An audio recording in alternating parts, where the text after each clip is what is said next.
ভাবি কি আজকে এরকম আমরা কিছু খবর শুনবো না, কিন্তু প্রত্যেকদিন সকালে দেখা যায় কি এরকম আক্রমণ হচ্ছে। এটা অনেক আনফরচুনেট। আমরা 100 দিন থেকে এটা সেম জিনিস দেখছি।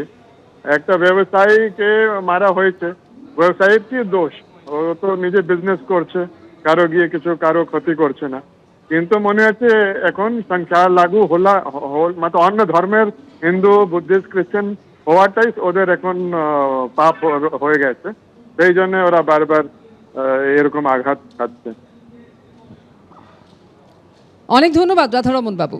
একটা অদ্ভুত বৈপরীত্য দেখুন, একদিকে যখন একজন মানবাধিকার রক্ষার জন্য নিজের জীবন বিপন্ন করতে গিয়ে দুবার ভাবছেন না, আর একদিকে আরেকজন লাগাতার হিন্দুদের ওপর অত্যাচার চলছে, সন্ন্যাসীদের ওপর অত্যাচার চলছে, হিন্দু নিধন চলছে, তাতে সরাসরি মদত যোগাচ্ছেন।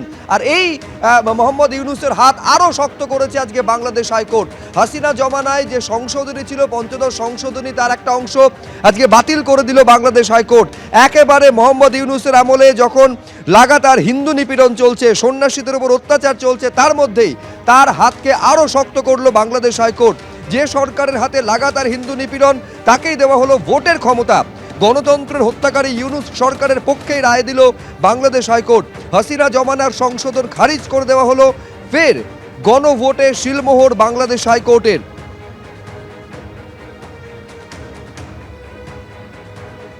আদালত পিটিশনারের বক্তব্য শুনেছেন, সরকারের বক্তব্য শুনেছেন, ইন্টারভেনার আমরা আমাদের বক্তব্য শুনেছে এবং লিখিত যে আর্গুমেন্ট সেটাও তারা নিয়েছেন, এবং সেটা নিয়ে সেখান থেকে যে তারা বলেছেন যে এই যে 15th অ্যামেন্ডমেন্ট যেটা করা হয়েছে, এটা জনগণের কোনো ইচ্ছার প্রতিফলন ছিল না।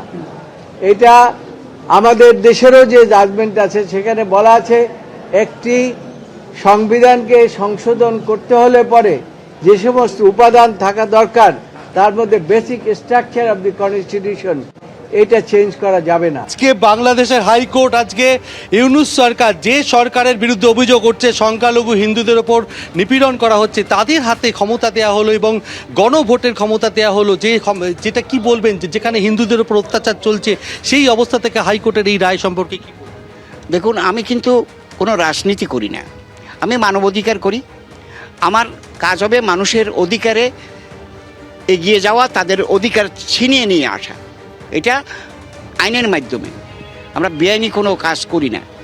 আমাদের চিন্তা হলো মানুষকে অধিকার প্রতিষ্ঠা করে। হাইকোর্ট আজকে রায় দিল সেই যেই অন্তর্বর্তী সরকার যারা এখন ইউনূস সরকার রয়েছে, এবং সেক্ষেত্রে যে গণভোটের যে রায় দেওয়া হলো, যারা হিন্দুদের ওপর নিপীড়ন করছে, এই পরিস্থিতিতে যে রায়টাকে নিয়ে কি বলবেন? আমি রায়ের কথা, জজ সাহেব রায় দিয়েছে, আমরা তো রায় দেওয়ার জন্য কিভাবে দেবে না দেবে সেটা তো বলিনি।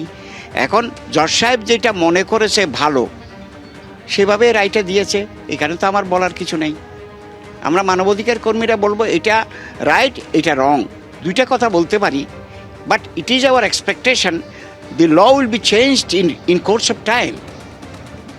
করতে হবে, কারণ there is an international law in the country as a whole. So আমাদের কথা হলো